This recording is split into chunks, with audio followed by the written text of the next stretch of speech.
The story happened last year. My friend decided to go to his native village. So he took me along for the company. He lured me with fishing and berry picking. I must say that I left my native land when I was in the army. Then my parents moved to the city and I never returned to the village. I did not keep in touch with the rest of my relatives, only my mom and dad. And when they were gone, all communication died out.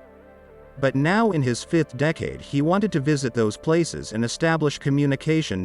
So our trip looked a little adventurous. He wanted to live in the family house, where either his 3rd cousin or someone else was living now. But in case they wouldn't let us in, we took the tent with us. I will not bore you with the details.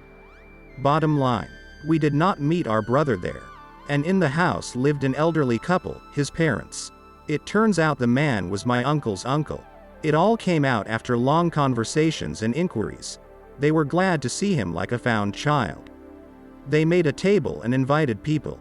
Some other relatives came. My head ached afterwards from all these enumerations of uncles, aunts, in-laws, and so on. Anton is also a little confused. Did not assume that such a stir will cause his arrival. Oh, and I forgot to mention that the village looked quite abandoned. Many houses stood empty or boarded up. We stayed with those people for about a week. As I was promised, it was a great holiday. And that couple was very friendly. It was disturbed that every evening as it got dark, numerous relatives came with whom we had to sit at the table.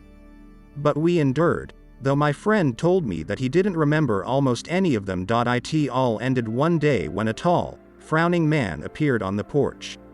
It was in him that my friend recognized his brother at once. They hugged, got to talking. Then his brother asked how we entered the closed house, and the main thing, how we lived here for a week. We looked at him and could not understand anything.